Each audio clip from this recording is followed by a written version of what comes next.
পাকানো? বছরে গোসল করে একবার, বছরের একবার ওই গোসলের পানি মুরিদরা খাইয়া সব শেষ। এরকম আছে না নাই? এই অপরিচ্ছন্নতার সাথে, এই নোংরামির সাথে, এই মেন্টালি ডিসঅর্ডারের সাথে পরিচ্ছন্ন ইসলামের কোনো সম্পর্ক আছে? নামাজ কালাম পড়ে না, ইবলিস শয়তানের নানা, ধর্মের একখান খুঁটি ধইরা কয়দিন করবা হয়রানি, বন্ডামি বন্ডামি বন্ডামি, ছাইড়া দে বন্ডামি। ঠিক কিনা? দোদেল বান্দা কালমা চোর, না পায় শ্মশান না পায় গোর, দিন থাকিতে আইরে পথে ছাইড়া দে বন্ডামি বন্ডামি বন্ডামি বন্ডামি, ছাইড়া দে বন্ডামি। আওয়াজ তুলে বলেন ঠিক কিনা? কোন বন্ডামির সাথে আমাদের সম্পর্ক আছে? এই কপালটারে সৃষ্টি করেছে কে? আমার দেহটারে তৈরি করেছে কে? আমার এই কপাল দিয়ে সেজদা পাওয়ার উপযুক্ত একটাই সত্তা, চিল্লায় বলো মুসলমান, তিনি কে? মনে থাকবে? আল্লাহ ছাড়া অন্য জায়গায় সেজদা দিবেন? মাজারে সেজদা দিবেন? বাজারে সেজদা দিবেন? সেজদা দিবেন কারে? সেজদা দিলেই লাভ, সেজদা দিলেই। তাহলে কোরআন আমাদেরকে শিখালো ওয়াসজুদ ওয়াক্তারি, prostrate and be closer to me. তোমরা না আল্লাহর কাছে যেতে চাও? তোমরা না আল্লাহর নৈকট্য প্রাপ্ত বান্দা হতে চাও? তোমরা না আল্লাহর কাছের মাহবুব পেয়ারা বান্দা হতে চাও? তাহলে সেজদায় লুটিয়ে পড়ো, সেজদায় লুটিয়ে পড়ো, আল্লাহ তাআলা তোমাদেরকে কাছে টেনে নেবে। আওয়াজ তুলে বলেন ঠিক কিনা? মূসা আলাইহিস সালাম ফেরাউনের সামনে যেয়ে দাঁড়ালেন। ফেরাউনের জাদুকররা বিশাল বড় বড় বাঘ বানালো, সিংহ বানালো, সাপ বানালো। মূসা আলাইহিস সালাম দেখে ভড়কে গেলেন, ভয় পেয়ে গেলেন। আল্লাহ বললেন, মূসা ভয় নাই, তোমার লাঠিটা খালি ফেলো। কি ফেলো? মূসা আলাইহিস সালামকে একটা লাঠি দিছে কে? লাঠি ফেলার সাথে সাথে মুহূর্তের মধ্যে হাইয়াতান তাসআ, বিশাল এক অজগর সাপ। এই বিশাল অজগর সাপ ফেরাউনের জাদুকরদের বানানো সব বাঘ, ভাল্লুক, সিংহ আর সাপগুলো রেখে বিশাল ফানা ধরে আছে। আর সাপ বলতে শুরু করেছে, আর কি আছে নিয়ে আয়। সুবহানাল্লাহ কইতে পারলেন না? এই দৃশ্য দেখার সাথে সাথে ফেরাউনের রাজপ্রাসাদের সামনে যতগুলো জাদুকর ছিল, কোরআন বলে ফাউলকিয়াস সাহারাতু সাজিদিন। এই দৃশ্য দেখা মাত্রই ফেরাউনের নিয়ে আসা বড় বড় জাদুকরগুলো মূসা আলাইহিস সালামের সামনে দাঁড়িয়ে আল্লাহর জন্য সেজদায় লুটিয়ে পড়েছে।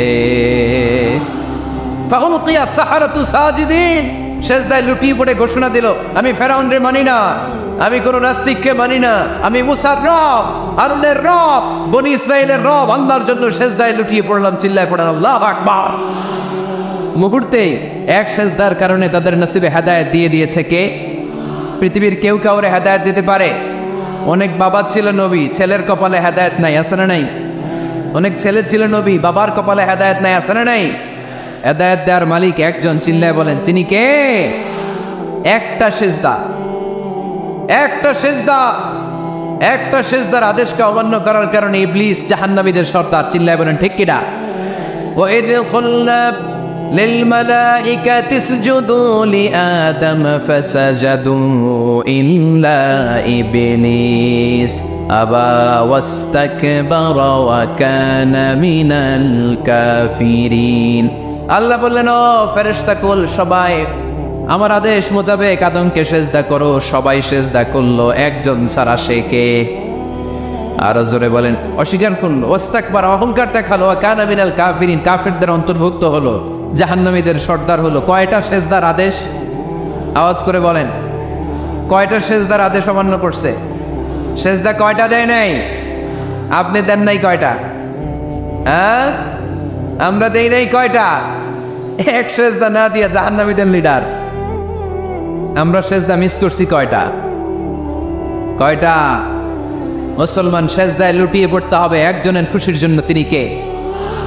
তাহলে কোরআনকে যে প্রশ্ন করেছি, কোরআন সব উত্তর দিয়ে ফেললো। কোরআন আমাদেরকে জানিয়ে দিল, তোমরা সবাই আল্লাহর নৈকট্যপ্রাপ্ত বান্দা হতে চাও, আল্লাহর কাছের বান্দা হতে চাও, তাহলে ওয়াসজুদ, কি করো? সবাই বলে নাই, আওয়াজ করে বসছো, বলো মুসলমান, ওয়াসজুদ মানে কি? সেজদা করো। সেজদা করলেই আল্লাহর কাছে যাওয়া যায়। মনের যত জ্বালা যন্ত্রণা দুঃখ ব্যথা আপনি সেজদায় পড়ে আল্লাহরে বলেন, কোনো ভায়া লাগবে না, কোনো মিডিয়া লাগে না, কোনো সিরিয়াল লাগে না, কোনো অ্যাপয়েন্টমেন্ট লাগে না, ডাকতে দেরি, ডাকে সাড়া দিতে দেরি হয় না। তাহলে কোরআনের আলোকে আজকে আমরা জেনে গেলাম আল্লাহর কাছে যেতে হলে সেজদায় লুটিয়ে পড়তে হয়। এবার আমরা সুন্নাহর আলোকে জানার চেষ্টা করব কি করে আল্লাহর কাছে যেতে হয়। শুনবেন, কষ্ট হচ্ছে নাকি আপনাদের? সুন্নাহকে যদি আমরা জিজ্ঞেস করি, বিশ্বনবী রেখে যাওয়া সুন্নাতে যদি আমরা একটু তালাশ করি, একটু স্ক্যানিং করি, একটু চোখ বোলাই, তাহলে সুন্নাহ আমাদেরকে বলে বেশি বেশি নফল ইবাদত করো আর আল্লাহর নৈকট্য হাসিল করো। সুবহানাল্লাহ পড়বেন না? কোরআন বলেছে সেজদায় লুটিয়ে পড়ো। যা যা বললাম আমি ওঠার আগে জিজ্ঞেস করে আবার শুনে যাব, কারণ আমি মনে করি এটা ক্লাস। এটা কি ক্লাসে পড়া দেওয়া নেওয়া আছে না নাই? এতক্ষণ পড়ানোর পরে জিজ্ঞেস করার দরকার আছে না নেই? কোরআন বলছে কি আর সুন্নাহ কি বলে? নফল ইবাদত। আওয়াজ করে বলতে হবে সুন্নাহ কি বলে? বুখারীর বর্ণনা, আল্লাহর হাবিব সাল্লাল্লাহু আলাইহি ওয়াসাল্লাম বলেন, মা ইয়াজালু আবদি ইয়াতাকাররাবু ইলাইয়া বিন-নওয়াফিল, বান্দা যত বেশি নফল ইবাদত করতে থাকে, করতে করতে করতে করতে বান্দা আমার কাছের নৈকট্য প্রাপ্ত বান্দা হয়ে যায়। হাত্তা উহিব্বাহু, এরপর আমি আমার বান্দারে এত ভালোবাসি, কুনতু সামআহুল্লাযী ইয়াসমাউ বিহি, বান্দা যখন শোনে সে তার নিজের কান দিয়ে শোনে না, আমি আল্লাহর কানে শোনে। কুনতু বাসারাহুল্লাযী ইউবসিরু বিহি, বান্দা যখন দেখে নিজের চোখে দেখে না, আমি আল্লাহর চোখে দেখে। ওয়ায়াদাহুল্লাযী ইয়াবতিশু বিহা, বান্দা যখন কিছু ধরে বান্দার হাতে ধরে না, আমি আল্লাহর হাতে ধরে। ওয়ারিজলাহুল্লাযী ইয়ামশি বিহা, বান্দা যখন হেঁটে যায় ওর নিজের পায়ে হাঁটে না, কেমন যেন আমি আল্লাহর পায়ে হাঁটে। আওয়াজ করে বলতে হবে আল্লাহু আকবার। মানে আল্লাহ বুঝাতে চাইলেন আমি তখন তার কান হয়ে যাই, আমি তখন তার চোখ হয়ে যাই, আমি তখন তার হাত হয়ে যাই, আমি তখন তার পা হয়ে যাই। আমার আর তার মাঝে আর কোনো ফারাক থাকে না, সে আমার একেবারে নিকটে চলে আসে। আওয়াজ করে পড়েন সুবহানাল্লাহ। এই জন্য বিশ্বনবী সাল্লাল্লাহু আলাইহি ওয়াসাল্লাম বদরের প্রান্তরে তলোয়ার নাই, ঘোড়া নাই, ওট নাই, সৈন্য সামন্ত নাই, না খেয়ে হাড্ডি সারা 313 জন মুসলমানকে নিয়ে আল্লাহর উপর ভরসা করে বদরের প্রান্তরে দাঁড়ালেন। আর ওইদিকে কাফেরদের সৈন্যবাহিনী ছিল 1000। কয় হাজার? মুসলমান কয়জন? মাত্র 313 জন। ওদের কাছে অস্ত্র শস্ত্রে সজ্জিত সেনাবাহিনী। বিশ্বনবীর 313 জনের কাছে তলোয়ার নাই, ঘোড়া নাই, কিচ্ছু নাই। বিশ্বনবী আল্লাহর উপর ভরসা করে এক মুষ্টি বালি নিয়ে ওয়াশাহাতিল ওযু, কাফেরদের চোখগুলো ধ্বংস হোক বলে তিনি বালুগুলো ছড়িয়ে দিলেন। মুহূর্তের মধ্যে 1000 সৈন্যবাহিনীর কাফের সৈনিকদের চোখের মধ্যে ধূলিকণা পৌঁছে দিল কে?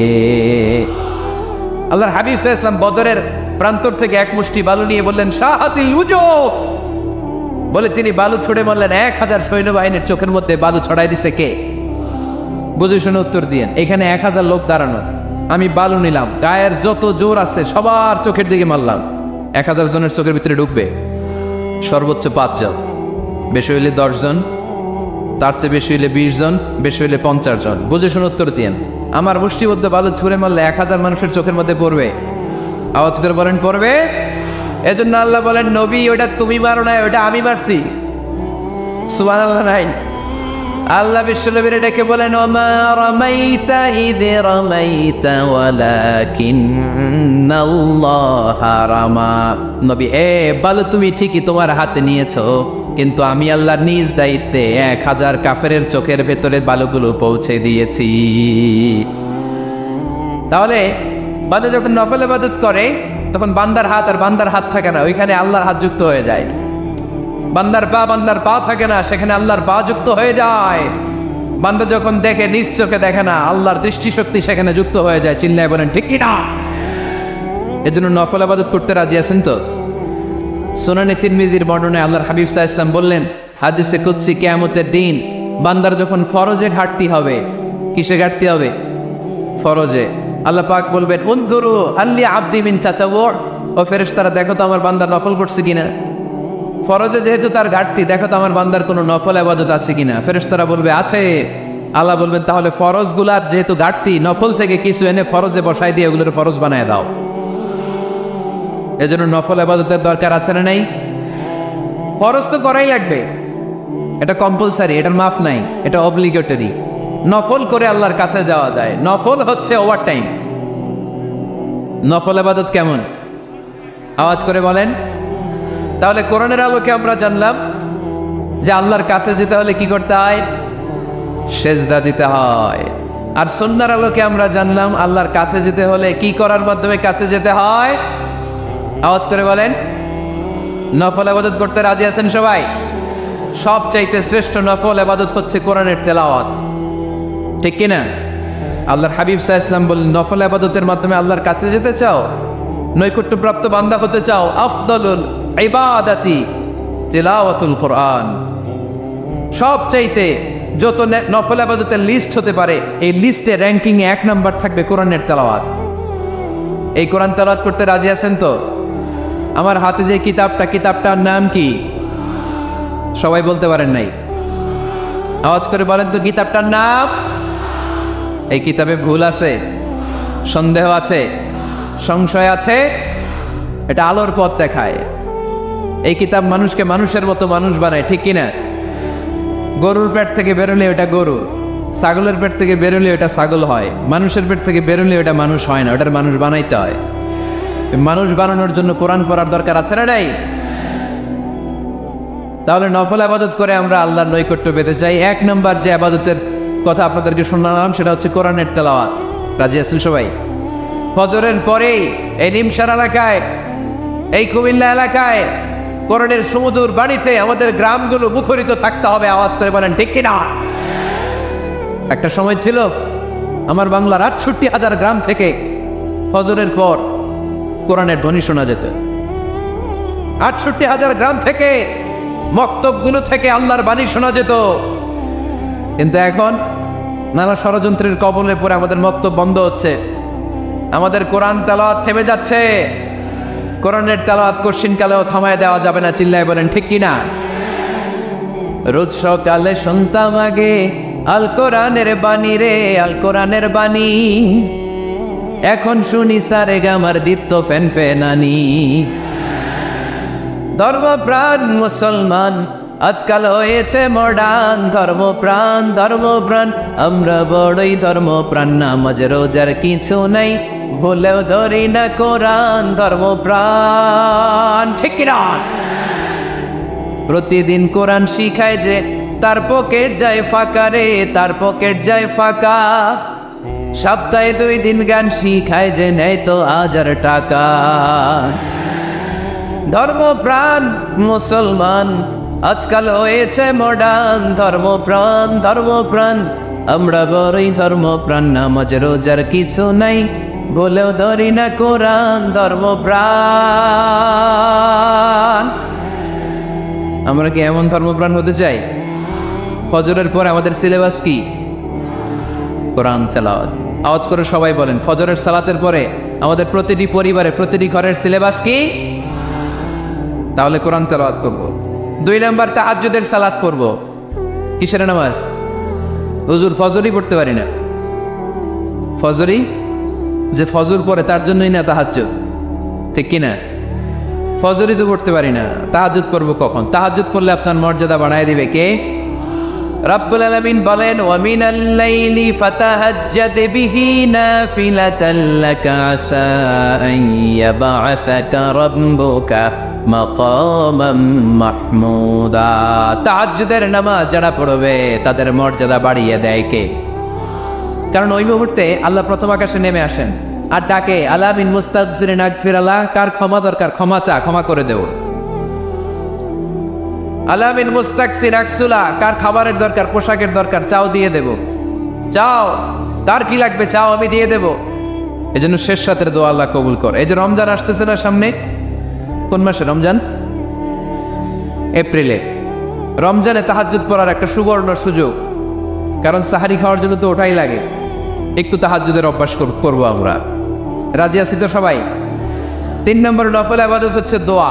সবাই সবার জন্য দোয়া করবো। অনেকে কয় হুজুর আমার দোয়া আমি করবো, ওরটা ওই করবো, এর লেগে আমি করুম কেন? আছে না নাই? না, এটা ভুল। নিজের জন্য করবেন, অন্যের জন্য করবেন। মা মিন আবদিন মুসলিম ইয়াদউ লিআখিহিল মুসলিম ইল্লা ক্বালা লাহুল মালাকু ওয়া লাকা বিমিসলিন। কোনো বান্দা যখন তার ভাইয়ের জন্য দোয়া করে, ফেরেশতারা বলে আল্লাহ এই দোয়াটা যে দোয়া করছে আগে তার জন্য কবুল করে নাও। আপনি দোয়া করলেন আল্লাহ আমার ভাই অসুস্থ, তারে সুস্থ করে দাও। ফেরেশতারা বলে আল্লাহ যিনি দোয়া করতেছে তার যদি কোনো অসুস্থতা থাকে আগে তারে সুস্থ করে দাও। তাহলে অন্যের জন্য দোয়া করলে লাভ আছে না নেই? দোয়া করতে জানে না অনেকে, দোয়ার আলোচনা আছে আমার, ইউটিউবে সার্চ দিবে দোয়া, মিজানুর রহমান আনসারী পেয়ে যাবেন। It's an art. দোয়াটা একটা শিল্প। এটার মধ্যে চোখের পানি জুড়ে দিবেন, আবেগ জুড়ে দিবেন, মুহূর্তেই আরশের মধ্যে যে নক করবে। সুবহানাল্লাহ কইবেন না? চোখের পানির দাম আল্লাহর কাছে খুব বেশি। 2 ফোঁটা পানি। কি আপনারা বিরক্ত হয়ে গেছেন? আর 2-1 মিনিট বসেন। 2 ফোঁটা পানি আল্লাহর কাছে প্রিয়। আওয়াজ করে বলেন কয় ফোঁটা? 2 ফোঁটা। এক হচ্ছে জিহাদের ময়দানে রক্তের ফোঁটা, আরেক হচ্ছে অনুতপ্ত বান্দার চোখের পানির ফোঁটা। অনুতপ্ত বান্দা যখন অনুতপ্ত হয়ে কাঁদে, তার চোখের পানি চোখ বেয়ে নাকের ডগা বেয়ে মাটিতে পড়ার আগেই ওই বান্দার সব গুনাহ আল্লাহ মাফ করে দেয়।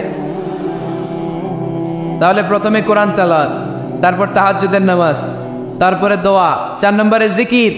জিকির নফল ইবাদত, ঠিক কিনা? জিকির করতে করতে স্টেজের উপর উঠে যাবেন আপনারা সবাই। পারবেন কারা কারা? হাত তোলেন।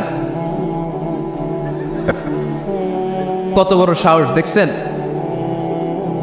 আমার উপরে বলে লাফাই উঠবে। বাঁশ আছে জায়গায়, বাঁশ। হ্যাঁ, না এটা করবেন না, কারণ ফাযকুরুল্লাহ কামা আল্লামাকুম, জিকির ওইভাবে করো যেভাবে আল্লাহ শিখিয়েছেন। আল্লাহ কিভাবে শিখিয়েছেন? ওয়াযকুরু রাব্বাকুম ফি নাফসিক। দেখেন জিকির করার পদ্ধতি কোরআন থেকে শোনেন। মনে মনে করো, তাদাররুআন সবিনয়ে করো, খিফাতান ভীত বিহবল চিত্তে করো, দুনাল জাহরি মিনাল কওল অনুচ্চ স্বরে, বেশি আওয়াজ করে লাফালাফি করো না। এটা হচ্ছে জিকির করার পদ্ধতি। জিকির করার পদ্ধতি আল্লাহর হাবিব শিখালেন, আহাব্বুল কালামি ইলাল্লাহি আরবাআ, আল্লাহর কাছে সবচেয়ে প্রিয় কথা কয়টি? 1 নাম্বার সুবহানাল্লাহ, 2 নাম্বার আলহামদুলিল্লাহ, 3 নাম্বার লা ইলাহা ইল্লাল্লাহ, 4 নাম্বার আল্লাহু আকবার। এর চেয়ে শ্রেষ্ঠ জিকির আর হতে পারে?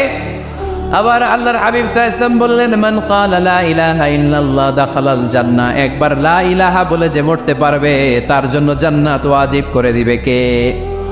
এই জিকিরগুলো করবেন হাতের গিড়ায়, আঙ্গুলের গিড়া আছে না, ডান হাত তোলেন তো, এরকম গিড়াগুলো দেখান তো আমারে, এইভাবে সুবহানাল্লাহ সুবহানাল্লাহ সুবহানাল্লাহ। এটা সুন্নাহ, পাওয়া যাবে? আব্দুল্লাহ ইবনে আমর ইবনে আল-আস বলেন, রাআইতু রাসূলুল্লাহি সাল্লাল্লাহু আলাইহি ওয়াসাল্লাম ইয়াকিদু তাসবিহা বিয়ামিনি, আমি নিজ চোখে আল্লাহ রাসূল সাল্লাল্লাহু আলাইহি ওয়াসাল্লামকে ডান হাতের গিড়াতে এরকম তাসবিহ পড়তে দেখেছি।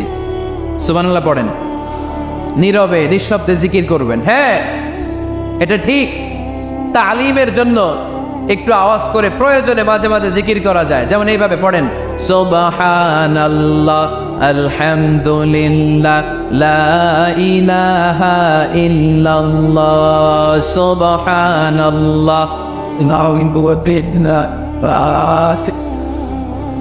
লা ইলাহা ইল্লাল্লাহ মুহাম্মাদুর রাসূলুল্লাহ সাল্লাল্লাহু আলাইহি ওয়াসাল্লাম।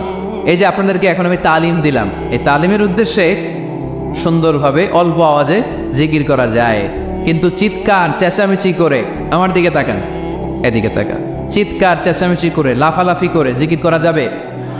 জিকির করতে করতে প্যান্ডেলের বাঁশের মাথায় ওঠা যাবে? যিনি জিকির পরিচালনা করতেছেন ওনার ঘাড়ে ওঠা যাবে? যাবে?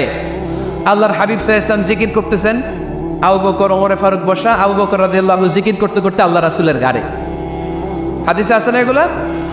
কথা কয় না। আল্লাহর হাবিব সাল্লাল্লাহু আলাইহি ওয়াসাল্লাম তাসবিহ